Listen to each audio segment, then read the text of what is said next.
Sepekan menjelang Idul Adha 1444 Hijriah, penjualan kambing masih sepi. Terlihat aktivitas penjualan kambing di salah satu tempat pedagang di kawasan RK Ilir Gang Ilham, Banjarmasin Selatan masih sepi pengunjung. Hanya sekitar 100 ikung kambing yang diberi tali kalung sebagai tanda yang sudah terjual. Sepekan menjelang Idul Adha 1444 Hijriah, penjualan kambing masih sepi.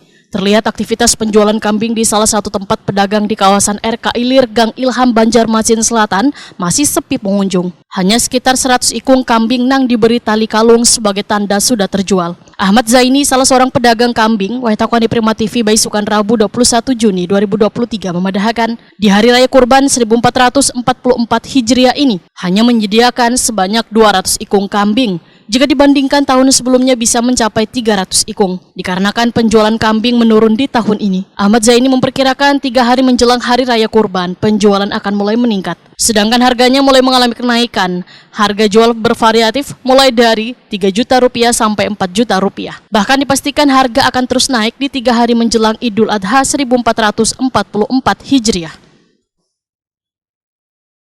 Bang, kayak apa nih menjelang Hari Raya Idul Adha untuk penjualan kambing sendiri kayak apa nih, Bang? Kalau untuk penjualan masih belum terlalu ramai. Biasanya sekitar nunggu kurang-kurang 5 hari. Biasanya itu langsung bersih ribuan orang gitu. Dari mana-mana. Ya dari Merabahan, dari Kapuas, dari Banjarbaru ada sampai sini. Itu rata-rata memang gesan untuk berkurban atau ada untuk kegiatan lain kah atau apa mungkin? Kebanyakan kalau bulan-bulan Dzulhijjah ini karena buat kurban. Ya ada sebagian untuk akikah juga, selamatan bisa juga. Kalau kisaran harga mulai kalau kambing bini itu dari 3 juta sampai 437. Kalau kambing laki dari sekitaran 3,5 ke atas lah. Tergantung ukuran juga. Tergantung ukurannya lah. Kalau laki dari kanal ya kenal juga gitu. Kalau makin dekat hari raya itu kan kita masih nunggu harga pasar yang dari Jawa.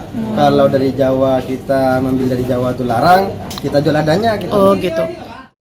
Ahmad Zaini menambahkan pasokan kambing dari Pulau Jawa di tahun ini kededak kendala lantaran aman dari virus penyakit mulut wan kuku.